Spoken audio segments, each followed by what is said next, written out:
অন্নপূর্ণা দেবী তার স্বামী হরিপদবাবু, এক ছেলে নিখিল এবং এক মেয়ে লিপির সঙ্গে বাস করে। অন্নপূর্ণা দেবী আদর্শ স্ত্রী, আদর্শ বৌমা এবং আদর্শ মা হিসেবে একেবারে পারফেক্ট ছিল, কিন্তু সে কখনোই তার বাড়িতে যোগ্য সম্মান এবং মর্যাদা কিছুই পায় না, কারণ সে শুধুমাত্র মাধ্যমিক পর্যন্ত বাংলা মিডিয়াম স্কুলে পড়াশোনা করায় সে ইংলিশে কথা বলতে পারে না, আর ঠিকমতো ইংলিশ বুঝতেও তার সমস্যা হয়। কিন্তু তার পরিবারের সকলেই, অর্থাৎ তার স্বামী, ছেলে মেয়ে সবাই খুবই শিক্ষিত, আর তারা নিজেদেরকে খুবই মডার্ন বলে মনে করে। তাই বাড়িতেও তারা একে অপরের সঙ্গে বেশিরভাগ সময় ইংলিশেই কথা বলে থাকে, আর সবসময় অন্নপূর্ণা দেবীকে তারা অপমান করার চেষ্টা করে। Good morning my Son, look at this picture, she is so beautiful. আমার বন্ধুর মেয়ে এলিনা লন্ডনে থাকে। আমি বিদেশি মেয়ের সঙ্গে তোমার বিয়ে দিতে চাই। Are you happy or not? Dad, really she is so beautiful. আমার এই মেয়েটাকে খুবই পছন্দ হয়েছে, আর এতদিনে তুমি আমার জন্য একেবারে পারফেক্ট লাইফ পার্টনার সিলেক্ট করেছো। কেননা তোমার মা বাবা তো তোমার জন্য পারফেক্ট লাইফ পার্টনার সিলেক্ট করতে পারেনি, সেই জন্য আমাদেরকেও তো এই মূর্খ মায়ের সঙ্গে বাস করতে হচ্ছে। তবে thank you so much dad, আমার জন্য এত ভালো একটা ফরেনার মেয়েকে সিলেক্ট করার জন্য। Oh my god, I am so excited. আমি আমার দাদার বিয়েতে খুবই মজা করব। প্লিজ দাদা, যত তাড়াতাড়ি পারিস বিয়েটা কর। I can't wait. আমার ফরেনার বৌদি বাড়িতে আসবে, and I would like to make her my best friend. নিজের স্বামী এবং ছেলে মেয়ের মুখে এমন কথা শুনে অন্নপূর্ণা দেবী খুবই খুশি হয়। আমার ছেলের জন্য তোমরা মেয়ে ঠিক করে ফেলেছো, তাও আবার বিদেশি মেয়ে। কোথায়? আমাকেও ফটোটা দেখাও। আমার ছেলের কার সঙ্গে বিয়ে হবে সেটা দেখার তো আমার অধিকার আছে। না, একদমই নয় বাবা, তুমি কিছুতেই মাকে এলিনের ফটো দেখাবে না, আর নাইবা তুমি এলিনের ফোন নাম্বার মাকে দেবে, কারণ আমি চাই না আমাদের বিয়ের আগে মা কখনো এলিনের সঙ্গে কন্ট্যাক্ট করুক। কেননা মা তো ইংলিশে কথা বলতেই পারে না, আর মা যদি এলিনের সঙ্গে বাংলা ভাষায় কথা বলে আর এলিনা যদি জানতে পারে যে আমার মা মূর্খ, তাহলে এলিনা আমাকে কখনোই বিয়ে করবে না। ইউ আর রাইট ব্রাদার, আমারও ঠিক তাই মনে হয়। যতদিন না বৌদি বিয়ে করে বাড়িতে আসছে ততদিন বৌদির সঙ্গে মায়ের পরিচয় করানো ঠিক হবে না, না হলে কিন্তু তোর বিয়েটা এমনিতেই কেটে যাবে। এই শুনে অন্নপূর্ণা দেবীর খুবই খারাপ লাগে, তাই সে কাঁদতে কাঁদতে নিজের ঘরে চলে যায়। অন্যদিকে হরিপদবাবু এবং তার ছেলে মেয়ে নিজেদের মতো সিদ্ধান্ত নেয় এবং 2 মাস পর তারা নিখিলের সঙ্গে এলিনার বিয়ে ঠিক করে। কিন্তু এই ব্যাপারে এখনো পর্যন্ত অন্নপূর্ণা দেবী পুরোপুরি অজানা থাকে। একদিন হরিপদবাবু বাইরে থেকে মিষ্টি কিনে নিয়ে আসে। এই নাও দেখো, আমি কতগুলো রসগোল্লা নিয়ে এসেছি। যাও, তুমি তোমার বন্ধু বান্ধব আত্মীয় স্বজন সবাইকে মিষ্টি মুখ করাও, কারণ তোমার ছেলের বিদেশি মেয়ের সঙ্গে বিয়ে ফাইনাল হয়ে গেছে। তুমি বাড়িতে বিদেশি বৌমা নিয়ে আসতে চলেছো, মানে তুমি অশিক্ষিত হয়ে এরকম একটা ইংরেজ বৌমা পাবে, এটা তো সবারই ধারণার বাইরে, তাই না? হরিপদবাবু এভাবেই আবার অন্নপূর্ণা দেবীকে অপমান করার চেষ্টা করে। এর ফলে অন্নপূর্ণা দেবী প্রচন্ড পরিমাণে রেগে যায়। আমার কোনো দরকার নেই কাউকে মিষ্টি মুখ করানোর, কারণ আমি এই বাড়ির কেউ নই। আমার ছেলে যার সঙ্গে বিয়ে হবে আমি তাকে এখনো পর্যন্ত চোখেও দেখলাম না, তাহলে আমি কিভাবে খুশি হতে পারবো? আমি অশিক্ষিত, আমি ইংলিশে কথা বলতে পারি না, তাই আমাকে আমার মতো ছেড়ে দাও, আর তোমরা তোমার মতো থাকো। তুমি আমাকে ভুল ভাবছো, আমি যা করছি শুধুমাত্র আমার ছেলের ভালোর জন্যই করছি, আর আমি এরকম না করলে আমরা কোনোদিনই বিদেশি মেয়েকে বাড়ির বৌমা করে নিয়ে আসতে পারবো না। ঠিক আছে, আমি তোমাদের কোন রকম ভাবে বিরক্ত করতে চাই না। শোনো, আমি ঠিক করেছি 2-3 মাসের জন্য আমি আমার বাপের বাড়িতে থাকতে যাব, কারণ অনেক বছর হয়ে গেছে আমি আমার বাপের বাড়িতে যাই না। আমি কালকেই বাপের বাড়িতে চলে যাব। আশা করছি তোমরা সবাই আমাকে ছাড়া ভালোই থাকবে। অন্নপূর্ণা দেবীর এমন সিদ্ধান্তে কেউ কোনো আপত্তি করে না, আর এটা দেখে অন্নপূর্ণা দেবীর আরো খারাপ লাগে। পরের দিন সকালবেলা সে ব্যাগপত্র গুছিয়ে নিয়ে বাড়ি থেকে বেরিয়ে পড়ে। সে যখন নিজের গ্রামে গিয়ে পৌঁছায় তখন সে তাদের গ্রামের রাস্তায় একটা গাড়িকে অ্যাক্সিডেন্ট হয়ে পড়ে থাকতে দেখে। সেই গাড়ির দিকে এগিয়ে গেলে সে দেখতে পায় গাড়ির মধ্যে একজন বিদেশি মেয়ে আহত অবস্থায় পড়ে আছে, এমনকি ওই গাড়ির ড্রাইভারও আহত অবস্থায় পড়ে থাকে। এই দেখে অন্নপূর্ণা দেবী খুবই ভয় পেয়ে যায়। সে তাড়াতাড়ি করে কিছু লোকের সহযোগিতায় সেই বিদেশি মেয়ে এবং তার ড্রাইভারকে হাসপাতালে ভর্তি করে। চিকিৎসার ফলে সেই বিদেশি মেয়ে এবং তার ড্রাইভার কিছুটা সুস্থ হয়ে ওঠে। Thank you aunty, you are so kind. Thank you so much for your help, you are so good. আসলে আমি ইংলিশ খুব একটা বুঝি না, আর আমি খুব ভালো মতোই বুঝতে পারছি তুমি একজন বিদেশি মেয়ে। আমি জানি না তুমি আমার বাংলা কথা বুঝতে পারছো কিনা, তবে আমি এতটুকু বুঝতে পারছি তুমি নিশ্চয়ই আমাকে ধন্যবাদ জানাতে চাইছো, তাই তো? ইয়েস, ধন্যবাদ। আসলে আমি বাংলা কথাও বলতে পারি, কারণ আমার বাবা একজন ভারতীয়, বাট আমি লন্ডনে থাকি। তবুও আমার বাবা আমাকে বাংলা শিখিয়েছে, আর আমি বাংলা ভাষা আর ভারতীয়দের ভীষণ পছন্দ করি। আমাকে সাহায্য করার জন্য আপনাকে অনেক ধন্যবাদ আন্টি। ও বাবা, তুমি তো খুব সুন্দর বাংলা কথাও বলতে পারো। তাহলে তুমি লন্ডনে থাকো বলছো, তুমি আমাদের গ্রামে কি করতে এসেছো? আমি লন্ডন থেকে এই গ্রামে একটা প্রজেক্টের কাজ করতে এসেছি। 1 মাসের মধ্যেই আমি আবার লন্ডনে ফিরে যাব, আর তারপর 2 মাস পর আমি আবার ইন্ডিয়াতে আসবো, কারণ আমার বাবা ইন্ডিয়ান ছেলের সঙ্গে আমার বিয়ে ঠিক করেছে। কলকাতা শহরের এক বড় ব্যবসায়ী পরিবারে আমার বিয়ে হবে। ছেলেটার নাম নিখিল। এলিনার মুখে নিজের ছেলের নাম শুনে অন্নপূর্ণা দেবী খুব ভালো মতোই বুঝতে পারে যে এলিনাই হলো তার হবু বৌমা। ও, তাহলে তুমি আমার বাড়ির হবু বৌমা। আসলে আমি নিখিলের মা। জানো তো, আমার পরিবার কখনোই চাইনি তোমাদের বিয়ের আগে কোনোভাবেই তোমার সঙ্গে আমার আলাপ হোক, কিন্তু সবার আগে তোমার সঙ্গে আমারই আলাপ হয়ে গেল। অন্নপূর্ণা দেবীর কথা শুনে এলিনা খুবই অবাক হয়। এলিনার সঙ্গে আরো 2-1টা কথা বলে অন্নপূর্ণা দেবী বুঝতে পারে এলিনা খুবই নরম মনের মানুষ। তাই অন্নপূর্ণা দেবী তার দুঃখের কথা এলিনাকে বলে। ইংলিশে কথা বলতে পারে না বলে তাকে কিভাবে প্রতিনিয়ত তার স্বামী এবং ছেলে মেয়েদের কাছ থেকে অপমানিত হতে হয় সে সবকিছুই এলিনার সঙ্গে শেয়ার করে। আপনি ইংলিশে কথা বলতে পারেন না, তাতে কি হয়েছে?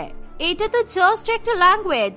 আপনি যেরকম স্পষ্টভাবে বাংলা বলতে পারছেন, আমি সেরকম ভাবে স্পষ্ট বাংলা বলতে পারি না।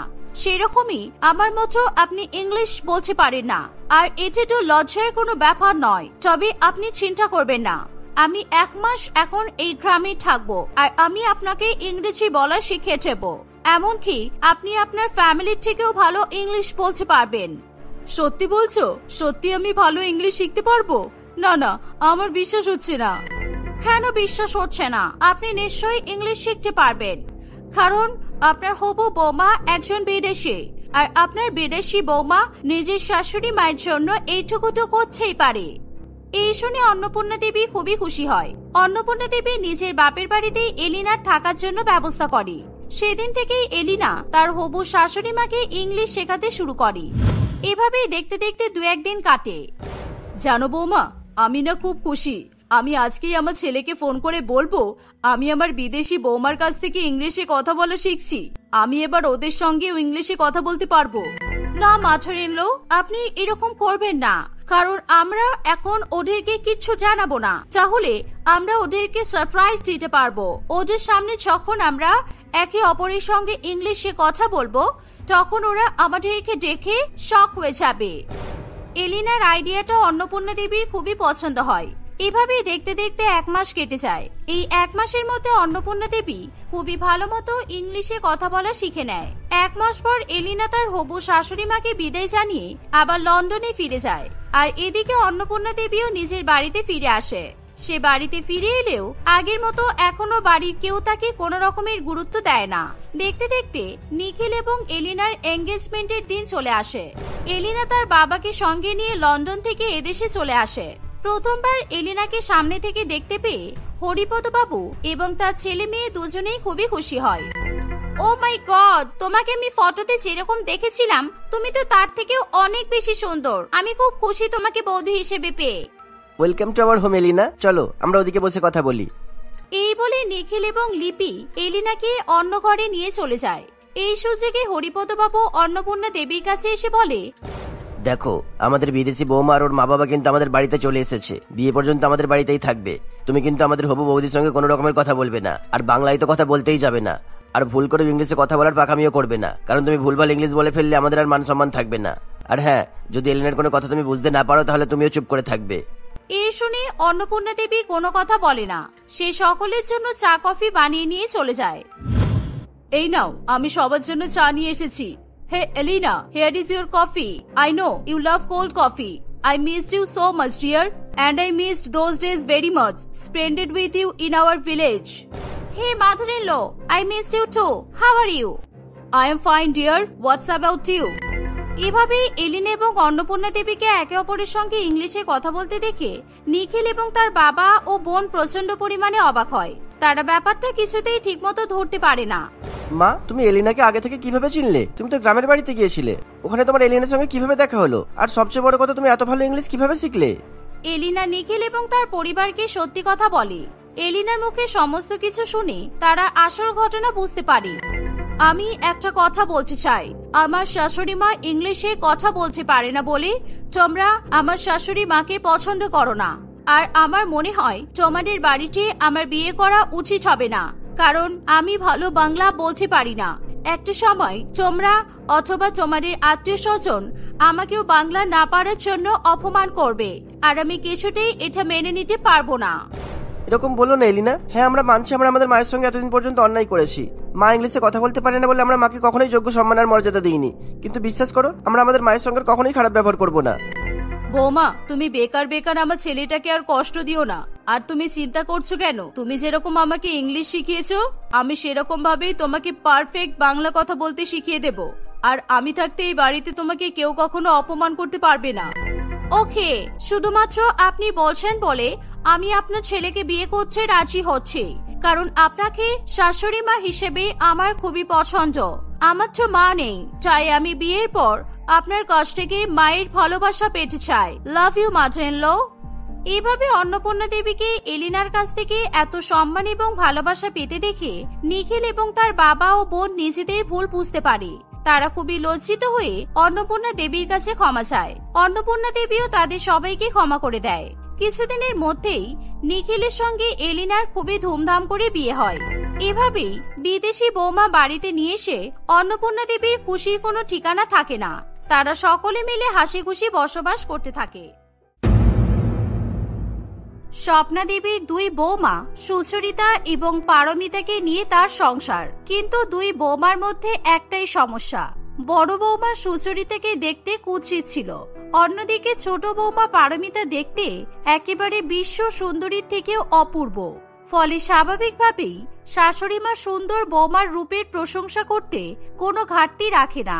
আর সুচরিতার বাজে চেহারা এবং বিশ্রী মুখশ্রীর কারণে তাকে খারাপ খারাপ কথা শুনতে হয়। এমনকি বাড়ির রান্না বান্না থেকে শুরু করে কাপড় কাচা, বাসন মাজা সব কাজই সুচরিতাকে করতে হয়, কারণ শাশুড়ি মা তার সুন্দর ছোট বৌমাকে মাথায় তুলে রাখে। স্বপ্নদেবী মনে করে যে তার সুন্দর বৌমা যদি ঘরের কাজ করে তাহলে বৌমার সৌন্দর্য নষ্ট হয়ে যাবে। একদিন, আজকে আমার ভীষণ গরম গরম রুটি আর আলুর দম খেতে ইচ্ছে করছে। সুচরিতা, যাও তো আমার জন্য রান্নাঘরে গিয়ে রুটি সেকে নিয়ে এসো, আর তার সাথে আলুর দম করে নিয়ে এসো। মা, আমি এই শীতের মধ্যে এক্ষুনি বাসন মেজে উঠলাম, আর আমার হাত ঠান্ডায় জমে বরফ হয়ে গেছে, তাই আমি এখন আর কিচ্ছু রান্না করতে পারবো না। আপনি আপনার আদরের সুন্দরী ছোট বৌমাকে বলুন না, ও আপনার জন্য রুটি আর আলুর দম রান্না করে দেবে। না না, ও সবেমাত্র এই বাড়িতে এসেছে, একদিনও হয়নি। আমার ছোট বৌমা বিয়ে করে শ্বশুর বাড়িতে এসেছে, এখনই আমি ওকে গ্যাসের ধারে রান্না করতে পাঠিয়ে দেব না। কালকে সন্ধ্যাবেলায় ওর বিয়ের পরে এই প্রথম মুখ দেখার অনুষ্ঠান হবে, এখনো রান্নাঘরে যাবে না। শাশুড়ি মা এবং বড় জায়ের কথা শুনে পারমিতা ঘর থেকে বাইরে বেরিয়ে আসে। মা, আমার রান্না করতে কোনো সমস্যা নেই, কারণ বিয়ের পর থেকে এই বাড়িতে এসে দেখছি বড় বৌদি অনেক কাজ করছে, আর আমি শুধু পায়ের উপর পা তুলে বসে আছি। তাই এখন আমি আপনার জন্য গিয়ে রুটি আর আলুর দম তৈরি করে নিয়ে আসছি। খবরদার ছোট বৌমা, তুমি তোমার এই সুন্দর রূপ নিয়ে একদম রান্নাঘরে আগুনের তাপের সামনে যাবে না। গ্যাসে রান্না করার ফলে তোমার সৌন্দর্য কমে যেতে পারে। কালকে পাড়ার সব মহিলারা তোমার মুখ দেখতে আসবে, আমি চাই ওরা যেন তোমার সৌন্দর্য দেখে একেবারে চলে যায়। ছোট বৌমার রূপের এরকম প্রশংসা শুনে বড় বৌমা একেবারে তেলে বেগুনে জ্বলে ওঠে, কিন্তু সে তার মনের হিংসার কথা কিছুতেই প্রকাশ করতে চায় না। তাই সে তার শাশুড়ি মায়ের জন্য রুটি এবং আলুর দম তৈরি করতে রান্নাঘরে চলে যায়। শাশুড়ি মা সেখানে বসে বসে তার বড় বৌমাকে রুটি এবং আলুর দমের সঙ্গে সঙ্গে গরম গরম চা করে নিয়ে আসারও অর্ডার দিয়ে দেয়। সে তার ছোট বৌমাকে নিজের পাশে বসিয়ে তার মাথায় হাত বোলাতে থাকে। ভাগ্যিস আমি তোমাকে পছন্দ করে আমার ছোট ছেলের বউ বানিয়ে নিয়ে এসেছিলাম, তাই তো তুমি এত সুন্দর। বিশ্ব সুন্দরী ঐশ্বর্য রায়ও তোমার সৌন্দর্যের সামনে ফেল করে যাবে। আর আমার বরকে দেখো, এই কুশ্রী বাজে দেখতে মেয়েটাকে আমার বড় ছেলের গলায় ঝুলিয়ে দিয়েছে। শাশুড়ি মায়ের এরকম কথা সুচরিতার কান পর্যন্তও পৌঁছায়, তাই তার চা করার দিকে কোনো মন থাকে না। সে একেবারে তার শাশুড়ি মায়ের কথাবার্তা সহ্য করে উঠতে পারে না। মনে হচ্ছে শাশুড়ি মায়ের চায়ে বিষ মিশিয়ে অনেকে গিলিয়ে দিই। বদমাইশ মহিলা, আমাকে কাজের মাসির মতো খাটায়, এক মিনিটও বসতে দেয় না, আর সুন্দরী ছোট বৌমাকে পটের রানী সাজিয়ে বসিয়ে রেখে দিয়েছে। যত সব। এভাবেই কিছুক্ষণ কাটে। সুন্দর নতুন বৌমার মুখ দেখার অনুষ্ঠানের জন্য শাশুড়ি মা নিজে থেকে দোকানে যায়। সে নিজে পছন্দ করে বেছে বেছে সব থেকে সুন্দর এবং দামি বেনারসি তার সুন্দর ছোট বৌমার জন্য কিনে নেয়। এমনকি পারমিতার সৌন্দর্য যাতে আরো বৃদ্ধি পায় সেই কারণে স্বপ্না দেবী অনেক দামি দামি মেকআপ কিনে নিয়ে আসে। সে সমস্ত কিছু পারমিতার হাতে তুলে দেয়। এই নাও বৌমা, আমি তোমার জন্য বেনারসি শাড়ি আর অনেক দামি দামি মেকআপ কিনে এনেছি। আজকে সন্ধ্যাবেলা তুমি এই সমস্ত কিছু পরে সুন্দর করে তৈরি হবে, কারণ পাড়ার মহিলারা তোমাকে সবাই দেখতে আসবে। এত কিছু কিনতে গেলেন কেন মা? আমার কাছে বিয়ের বেনারসি আর বিয়ের সমস্ত মেকআপই তো ছিল। বেকার বেকার টাকা নষ্ট করলেন। আর আমি এমনিতেই এত সুন্দর, আমার আর বেশি বেশি মেকআপ করার তো কোনো প্রয়োজনই নেই। শোনো নতুন বউ, বেশি আদিক্ষেতা মার্কা কথা বলো না। শাশুড়ি মা দিয়েছে, নিয়ে নাও। মায়ের সামনে ভালো সাজা হচ্ছে। আর মা, আমার যখন প্রথম মুখ দেখার অনুষ্ঠান ছিল তখন তো আপনি আমাকে একটা ছাপা শাড়ি উপহার দিয়েছিলেন, আর নিজের ছোট বৌমার বেলায় দামি দামি জিনিসপত্র কিনে দিচ্ছেন। ব্যাস, অমনি ছোট বৌমার সঙ্গে হিংসা করা শুরু হয়ে গেল। তুমি খারাপ দেখতে, তাই তোমাকে ছাপা শাড়ি পরলেই মানাবে, সেই কারণেই তো তোমাকে ছাপা শাড়ি কিনে দিয়েছিলাম। যাও এখন রান্নাঘরে গিয়ে সবার জন্য ভালো করে মটন বিরিয়ানি আর ফ্রাইড রাইস রান্না করা শুরু করো। সন্ধ্যাবেলা পাড়ার মহিলারা আসলে তাদেরকে তুমি খাবার পরিবেশন করে খাওয়াবে। এই বলে স্বপ্না দেবী সুচরিতাকে সেখান থেকে তাড়িয়ে দেয় এবং নিজের আলমারি থেকে দামি সোনার হার বের করে। সেই সোনার হার স্বপ্না দেবী পারমিতার গলাতে পরিয়ে দেয়। সুচরিতা দরজার পেছনে দাঁড়িয়ে লুকিয়ে লুকিয়ে শাশুড়ি মায়ের সমস্ত কাণ্ড দেখে। সে এক মুহূর্ত আর এত বাড়াবাড়ি সহ্য করতে পারে না, তাই সে নতুন বউয়ের প্রথম মুখ দেখার অনুষ্ঠান ভেস্তে দেওয়ার ফোন দিয়ে আটতে শুরু করে। শাশুড়ি মা ছোট বৌমার ঘর থেকে বেরিয়ে গেলে সুচরিতা পারমিতার কাছে যায়। আমি সবসময় তোমাকে মুখ করি বলে তোমার খুব খারাপ লাগে বলো? আসলে আমার না কিছু করার নেই। সবসময় আমি একা হাতে বাড়ির কাজ করি তো, আর শাশুড়ি মা বসে বসে আরাম করে, তাই আমার একটু রাগ হয়। তুমি তো নিজের চোখেই দেখলে উনি সবসময় আমার সঙ্গে কেমন ব্যবহার করেন। না না দিদি, আমার খারাপ লাগবে কেন? আর এই তো একটা দিন, আজকে আমার প্রথম মুখ দেখার অনুষ্ঠান হয়ে গেলে কালকে থেকে আমি রান্না বান্না ঘরের কাজে তোমাকে সাহায্য করব। আর আমাদের শাশুড়ি মায়ের তো বয়স হয়েছে, এই কারণে উনি একটু খিটখিট করেন। যাই হোক, তোমাকে যেই কথাটা বলার জন্য আসলাম সেটা হলো, আজকে তোমার প্রথম মুখ দেখার অনুষ্ঠানে আমি ভাবছি তোমাকে নিজের হাতে সাজিয়ে দেব। আমি খুব সুন্দর সাজাতে পারি। তুমি একেই এত সুন্দর, তারপর যদি আমি তোমাকে সাজাই তুমি কিন্তু আরো সুন্দর হয়ে যাবে। না না দিদি, তোমাকে এত কষ্ট করতে হবে না। তোমাকে সবার জন্য অনেক রান্না বান্না করতে হবে, তারপর যদি তুমি আমাকে সাজাতে বসো তাহলে অনেক দেরি হয়ে যাবে। আর আমি নিজেই সাজতে পারি, কলেজে পড়ার সময় মেকআপ কোর্সও করেছিলাম। এভাবেই পারমিতা কিছুতেই সুচরিতার কাছে সাজতে চায় না। সুচরিতা মনে মনে ভেবেছিল যে তার ছোট যাকে এমন বাদরের মতো সাজাবে যে তাকে সকলের সামনে অপমানিত হতে হবে, আর শাশুড়ি মায়ের মুখে চুনকালি পড়বে। কিন্তু তার এই বদমাইশি ফোন দিয়ে পারমিতা ভেস্তে দেয়। সুচরিতা অনেক জোর করলেও পারমিতাকে রাজি করাতে পারে না, তাই সে যুদ্ধে ব্যর্থ হয়ে রান্নাঘরে ফিরে যায়। দেখতে দেখতে প্রায় আরো কিছু সময় পার হয়।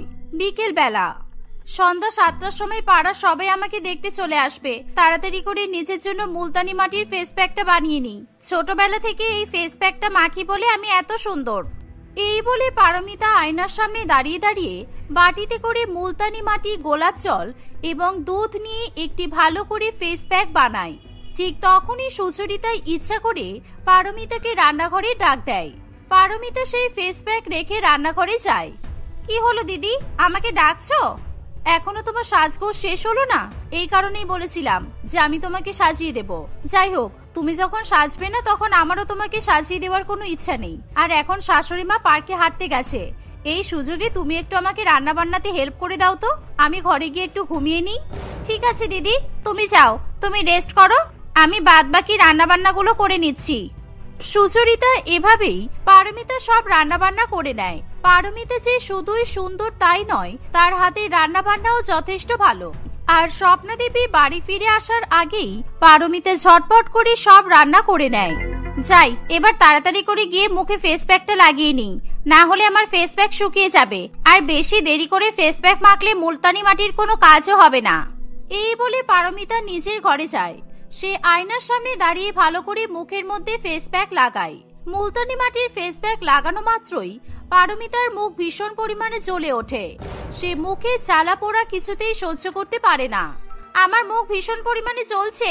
ইস, বিয়ের আগে কত মুখে মুলতানি মাটির ফেস প্যাক লাগিয়েছি, কিন্তু কখনো তো আমার মুখ জ্বালা পোড়া করেনি, কিন্তু আজকে এত জ্বালা পোড়া কেন করছে?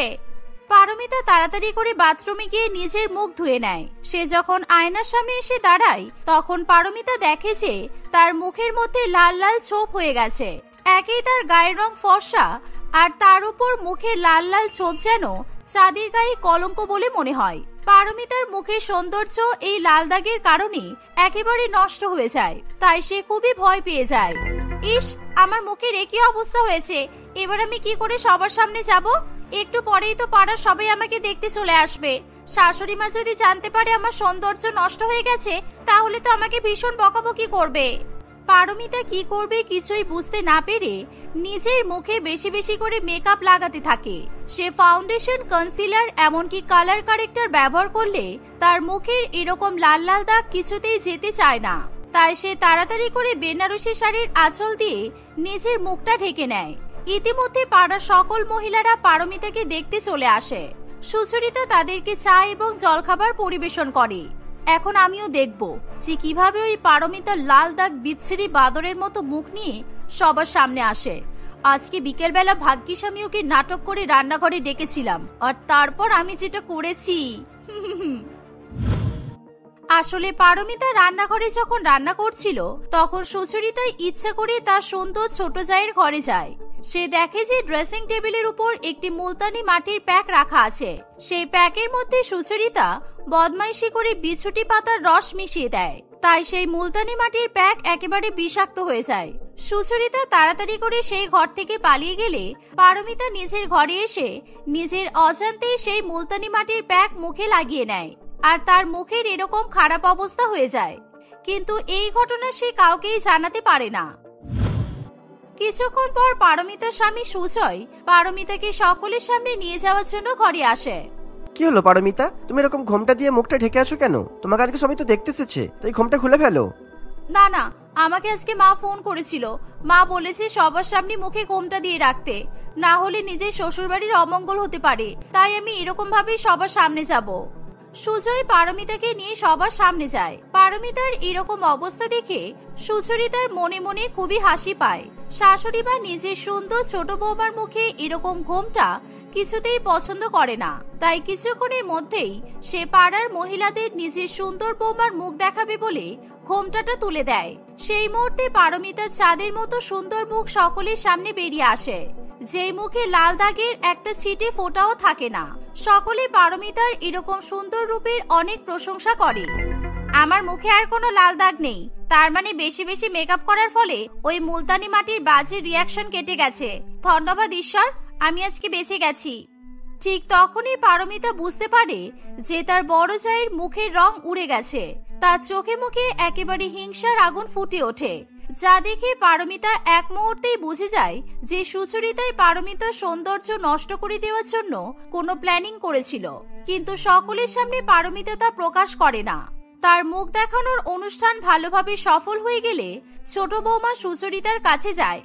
দিদি, আমি শুধু ভেবেছিলাম তোমাকে দেখতেই বাজে, কিন্তু তোমার মনটাও যে এত বাজে তার প্রমাণ আজকে পেয়ে গেলাম। তুমি ইচ্ছা করে আমার মুলতানি মাটির ফেস প্যাকে কিছু একটা মিশিয়ে দিয়েছিলে, তাই না? যাতে আমার রূপ খারাপ হয়ে যায় আর আমার প্রথম মুখ দেখার অনুষ্ঠান ভেস্তে যায়।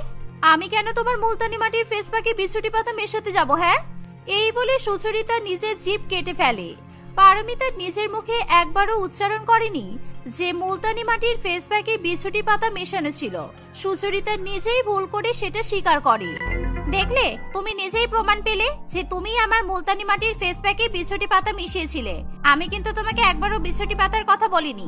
আর তুমি যখন আমাকে এত করে সাজাতে চাইছিলে তখনই আমার মনে একটু সন্দেহ হয়েছিল, কিন্তু তাই বলে তুমি যে এরকম খারাপ কাজ করতে পারো আমি তো ভাবতেই পারিনি। আমার ভুল হয়ে গেছে রে পারমিতা, আমি আর কখনোই এমন করব না। আসলে শাশুড়ি মা তোমার সৌন্দর্যের এত প্রশংসা করে যে আমি হিংসাই সহ্য করতে পারি না, তাই আমি এরকম খারাপ কাজ করে ফেলেছি। তোমার সাথে আমার এছাড়া আর কোনো শত্রুতা নেই, বিশ্বাস করো। আমি তোমার সব কথাই বুঝেছি, আর তুমি আমার বড় যা, তাই আমি তোমাকে ক্ষমা করে দিলাম। আর আমি আমার বাড়ির কাউকে এই বিষয়ে কোনো কথাই জানাবো না। কিন্তু দয়া করে দ্বিতীয়বারের এরকম কাজ করো না। তোমাকে দেখতে খারাপ বলে আমি তোমাকে কখনো খারাপ মনে করি না। পারমিতার কথা শুনে সুচরিতা খুবই খুশি হয়, ফলে সে আর কখনো নিজের ছোট জায়ের সঙ্গে খারাপ ব্যবহার করে না। এভাবেই তারা দুই বৌমা একসঙ্গে মিলেমিশে সংসার করতে থাকে।